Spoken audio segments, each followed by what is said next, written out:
time is here. Next speaker, Mike Murphy. Topic is, what is an expert?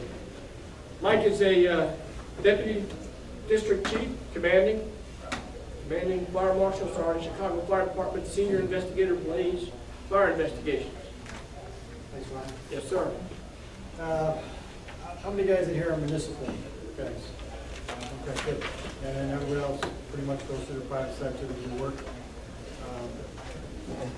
If you're like me, I said this last lecture because I like to listen to the lawyers.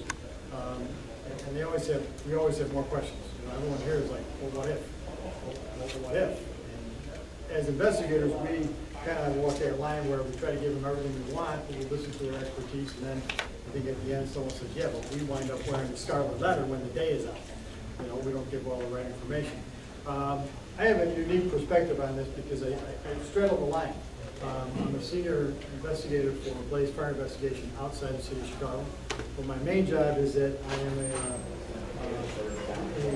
Commanding Fire Marshal and Deputy District Chief for Fire Investigations in Chicago.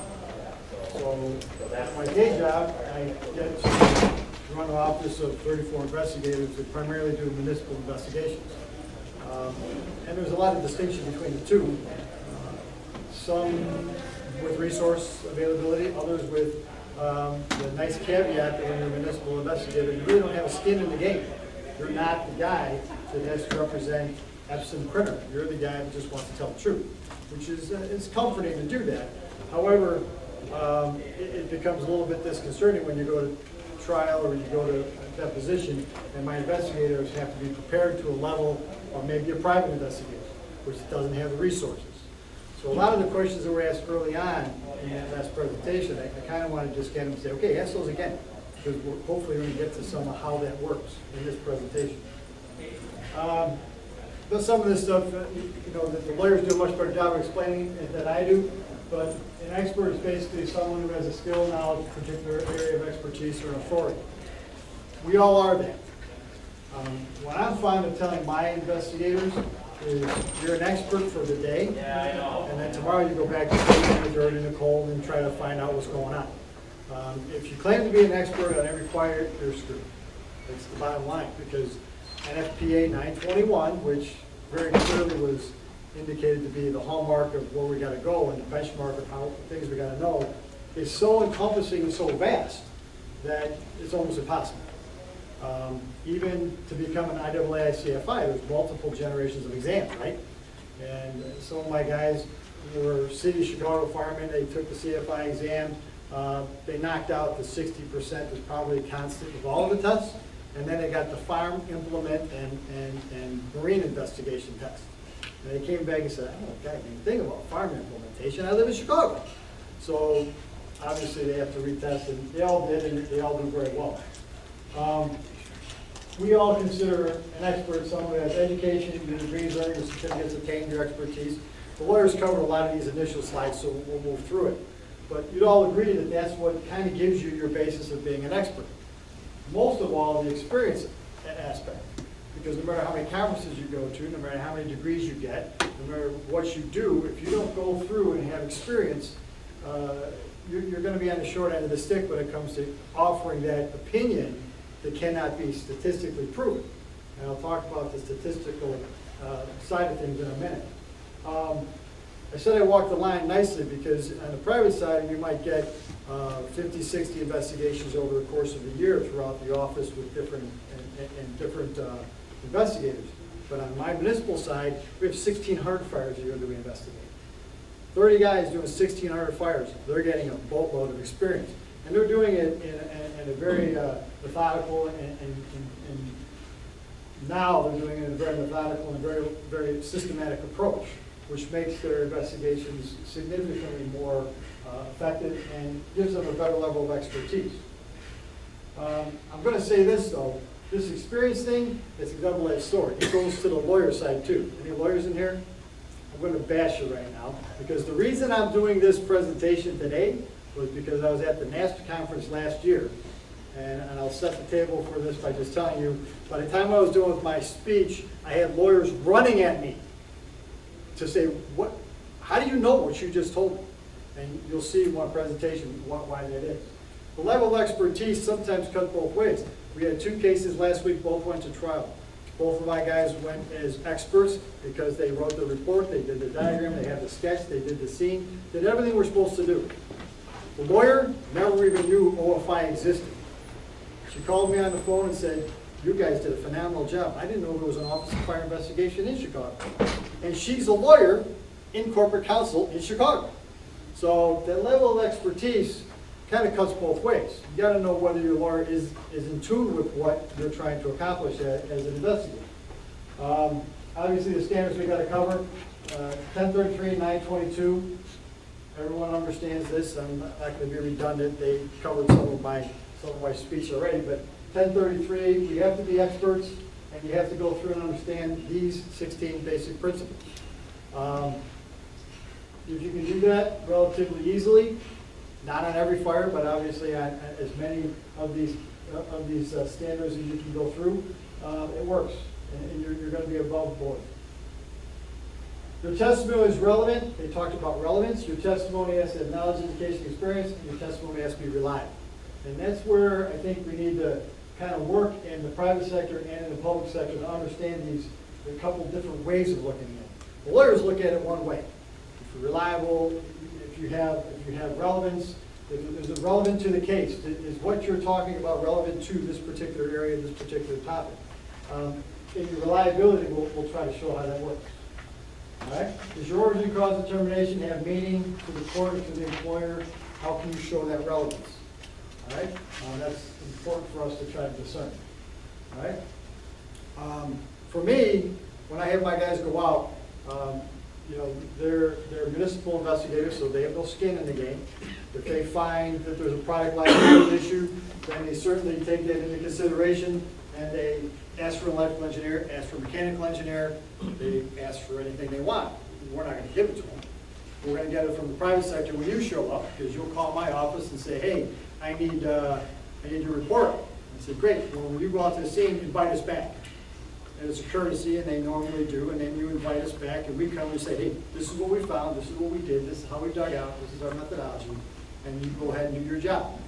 Sometimes they're fortunate enough to say, "I'm bringing an electrical engineer with me," so we get to piggyback on that and say, "Great, now we just validated, and we have reliability in everything we just did." Sometimes not.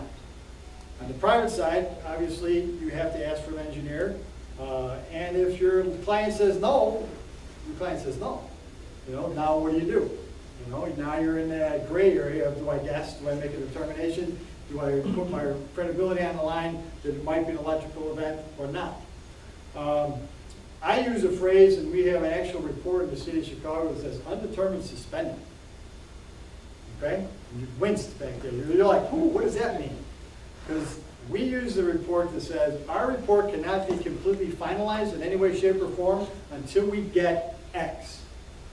We think it's incendiary. However, we have electrical in the area that we cannot eliminate. Therefore, what we need is an expert in electrical engineer to come in and eliminate that for us.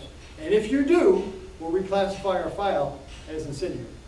If you come in and say, "You know what, it's electrical," we reclassify it as an accidental electrical fire. So it's a way for us on the municipal side to actually work around the determination system. Reliability testing. All right? They talked a little bit about this. This is an area that's kind of prickly because I have a bunch of city workers. They're all municipal firemen, they're all investigators. They all work really hard at becoming investigators, becoming CFEIs, CFIs, and so forth. And then I asked them to do more. I asked them to give me the research. Any master's degrees people in here by any chance?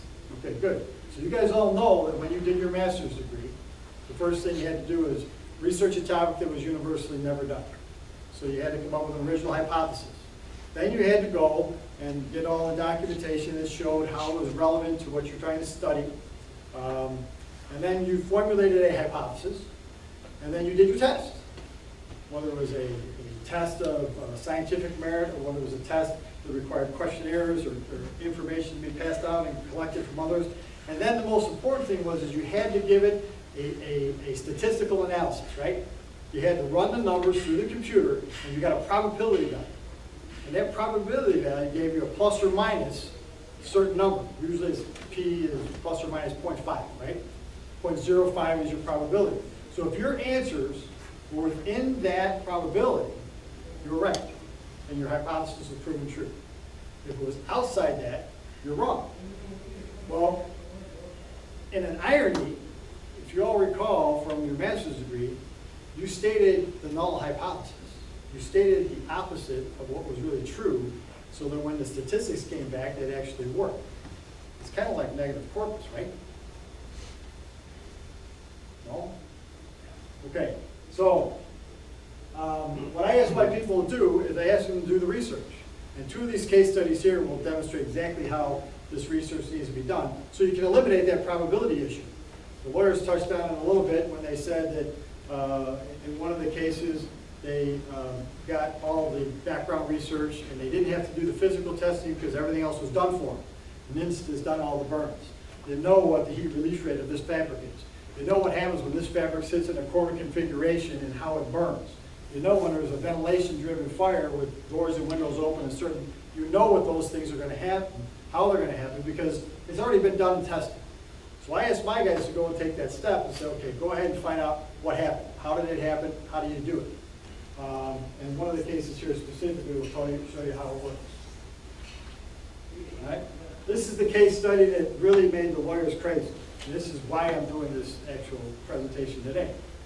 I was in a conference last year talking about marine investigations. I'm a marine investigator with the IANI, International Association of Marine Investigators. So I have a specific interest in doing marine investigations. So I had marine investigation is not a big part of NFPA 921. There's a nice chapter on it. But when you actually get into it, it's not like any kind of investigation you ever had. For example, what happens if your boat is underwater?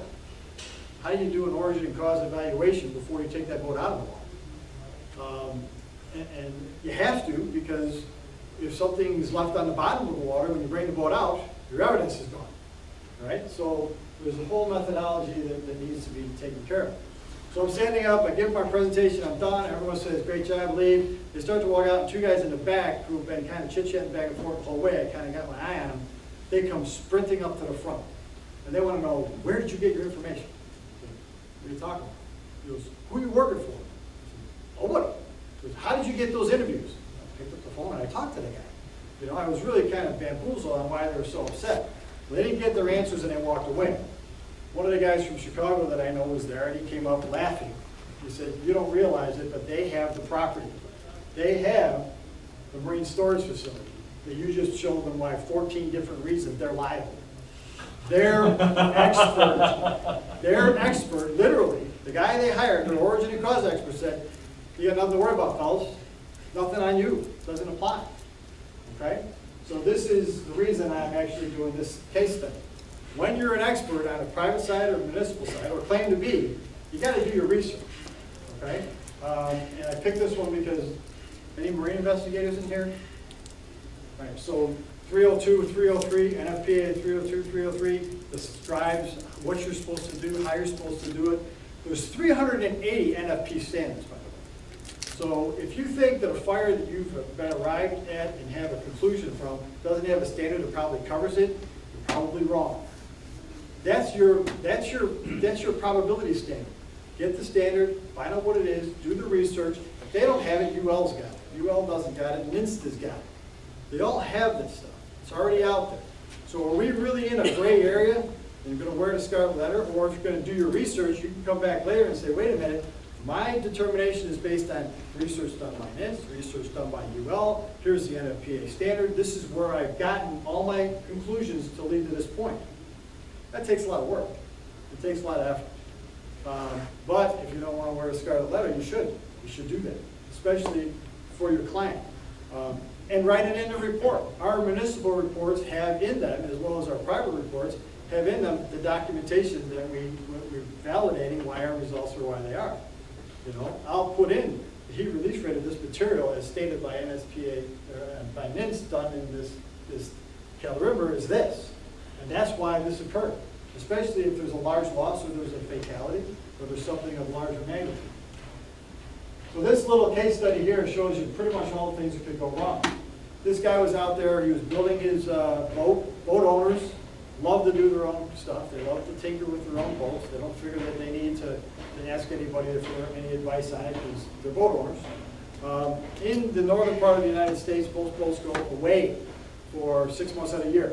They get taken out of the water, they get put in storage, okay? And then when they're in storage, during the course of that 6 months, everyone gets lonely for their boat. They start showing up and cleaning them and waxing them and wiping them down. Sometimes they add stuff, aftermarket stuff, electrical stuff. This gentleman over the 42-foot Carver, nice boat, beautiful boat, decided, you know what, my wife's been yelling at me for having an audio system that works. I'm going to put one in. So he did. Okay, wired it himself, thought he was doing everything he was supposed to do, decided he was going to waterproof all the connections, and he was going to use a torch to do it. Okay, now, here's where the part it gets weird. When you go to a harbor or to a marine storage facility, almost universally they tell you, don't leave any gas in the tank. Okay, they tell me I'm going to store the boat, don't leave any gas in the tank. NFPA tells you straight up and forward, 95% fuel in your tank when it's stored over an extended period of time. Obviously we know there's vapor space. If you have 95% fuel in your tank, you're not going to have a large vapor space, you're not going to get migrating vapors, or the chances are lower. But they universally tell you, take all the gas out of your tank, I don't want to deal with the weight. And, ironically, because not everything is warm storage, it's thermal, there's not a thermostat on your storage facility, you get fluctuations in heat and temperature. So you get expansion and contraction of gases, and they get gas that spills out. So now they got to deal with the gases on the ground from the boat that's 95% full. That's their excuse, because I asked them. I asked about 35, and they all told me the same thing. So this guy goes, guess what happens? Boat blows up. Okay? He was working on it 1 week, he came back the next week. What he didn't bother to tell you is that it was 42 degrees when he was working on the boat. When he came back the next week, over the course of the week, they had a nice warm Indian summer, and they wound up having, or Indian spring, they wound up having some 60, 70 degree days, and then the temperature dropped back down. So he had migrating fuel inside his compartment when he decided to go ahead and shrink wrap the last little bit. He lived. He got blown right out of the boat. The guy that was next to him that was using a grinder to get his gel coat finished for the rest of the year got blown off his boat. Okay? This is the North Shore Marina. This is the volume of smoke and the location of where the boats are stored. That's how they're stored. They're stored literally, assholes and elbows crammed right in there, because every inch counts. There's inches between boats, and then if there's space underneath the bows, they shove little boats, because they charge you for every amount of space that's there, right? So that's what they're looking at. In almost every marine facility I go to, this is what I see, okay?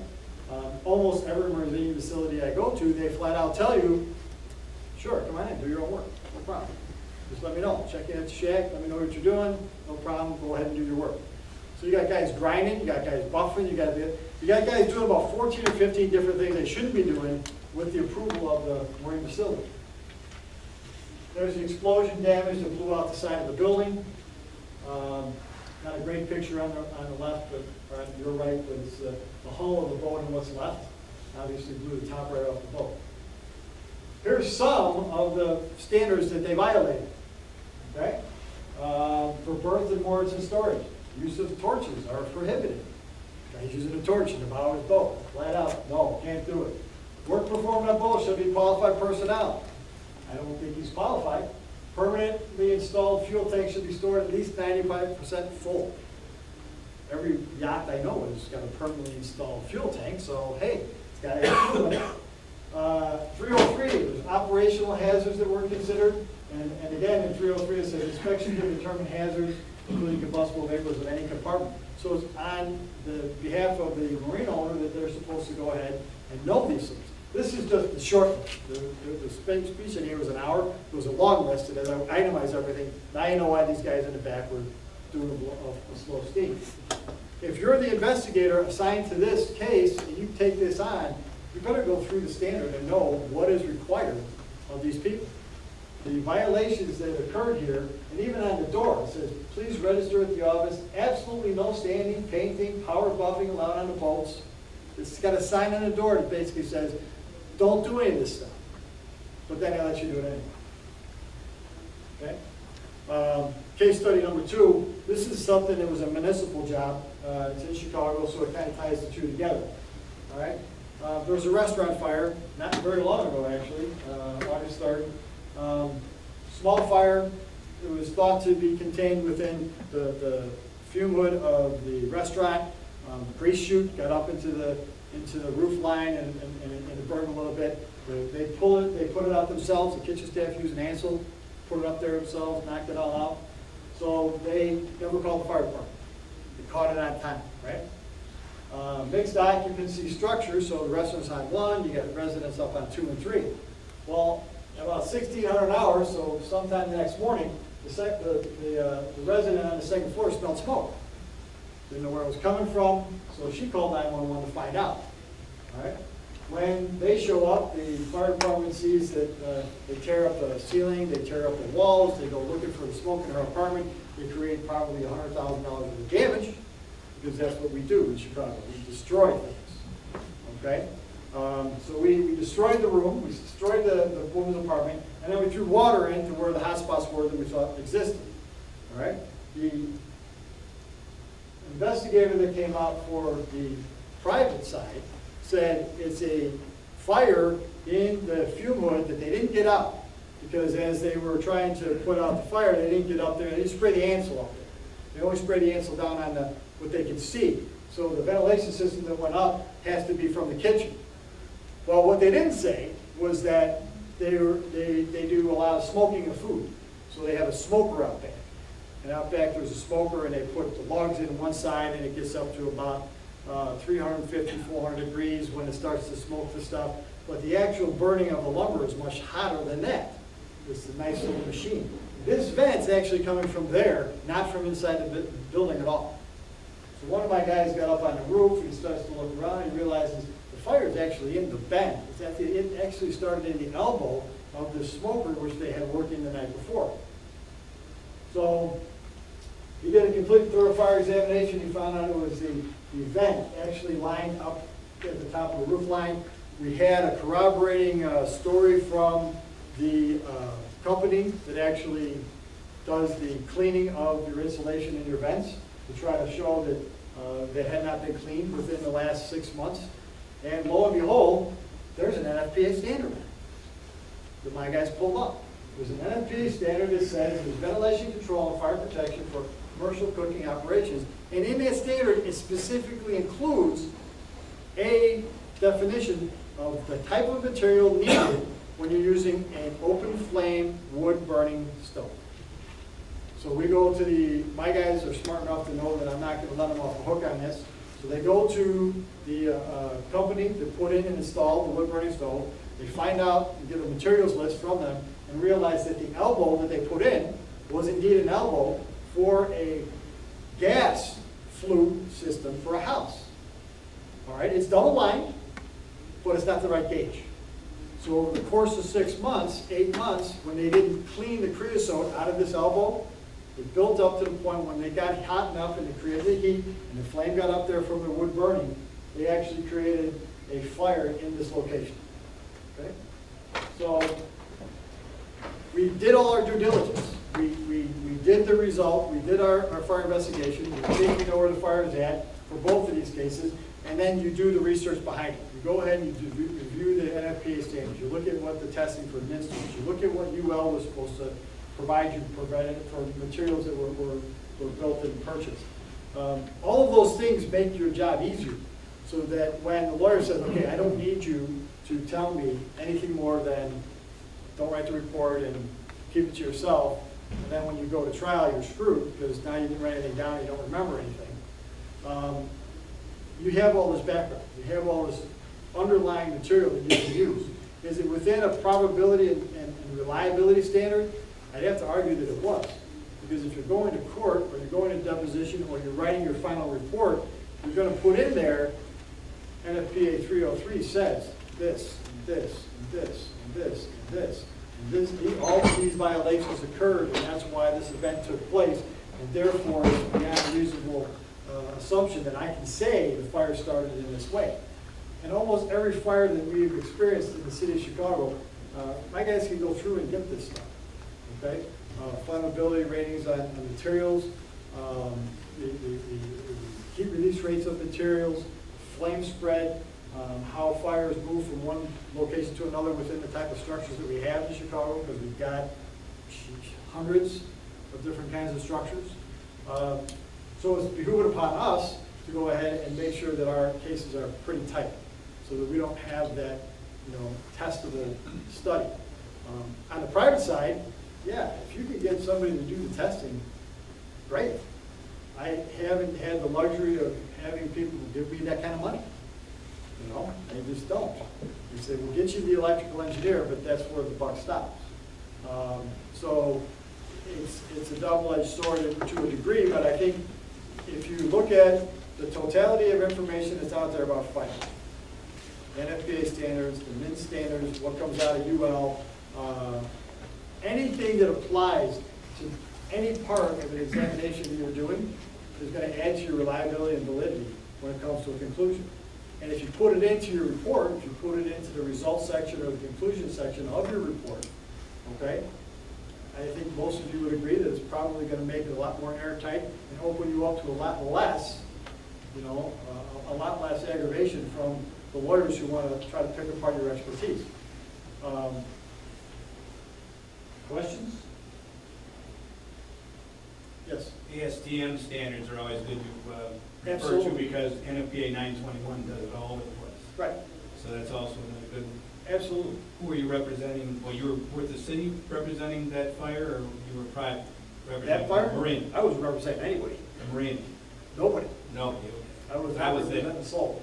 I was actually, a friend of mine is in Michigan. He's a fire investigator. He called me up and said, hey, we had a Marine investigation. Did you hear about it? I said, no. So we talked on the phone for a little bit. I got enough information to just do a little of my own research because I knew I was doing a presentation on it. Oh, okay. And it kind of took on a life of its own. All right. Because the lead investigator was from Chicago. I can't remember what company it was. But he represented the building, and then Herndon & Associates represented the boat that blew up. And I had about 9 or 10 other. You had boats in the, I haven't met anybody. Did you have boats in the property too? No. No? Yeah, so I, pretty good look at that. And Elizabeth and I were talking about it last night, Elizabeth Buck, and she said that she was deposed by Mike Black, the guy who has the marina, attorney for the marina, and she found that there was corrosion to the tank, because the tank was nearly empty, and there was a lot to do with corrosion, and there's been litigation, most of it's all been paid off, but the guy was really, the only reason he got out of there was that where the back blew out, he was blown right to that direction. Just blown out of the boat. Yep, out of the boat, but right to that wall. That's how he got out. And as the guy in the next boat over was able to get off his boat because he was blown off the bow, was able to scramble over and help him get out of the thing. They're It's both pretty really- tragic, pretty tragic. It's not. It's tragic, but the irony is that it should happen more with Yeah. with the amount of, I don't want to say it's irresponsible, but the lack of knowledge on how things are supposed to be done in marine facilities in general by the people who own the marine Right, facilities. they should have been more diligent in not letting these guys get in there and do what they were doing, but there were signs at every door. That you pointed out one of them, there were bigger ones, that showed, do not use any open flame in here, because we have, every one of these marine vessels have gasoline in it. Do you There's remember hundreds the of total gallons. loss? How much the total loss was? Millions. I think the building itself is insured for $2 million, it was totally destroyed. The Carver, I think, was just insured for basically what they paid for it, about $60,000. But there were another 50 or 60 vessels in there that all were worth $500,000, $250,000, $50,000. There were Yeah, lots. someone quoted me $8.5 to $10 million. That'd be total loss. real close. So if you're the guy representing the marina and you're the investigator of note, I don't think you want to go to your guy and say, you're not liable for anything, we're good here. Yeah. You know, that just was Pandora's box, it just hit the fan. Listen, I don't know if I'm asking for a suggestion, or maybe I'll give you a scenario, and let me ask what you do there with the OFI. I come from 20 years in the fire service too, and now I'm in the private sector. But when you guys go out to a fire scene, and I like the research you make them do and stuff like that, but what happens when they recognize a potential, the fire departments I'm dealing with a lot of times,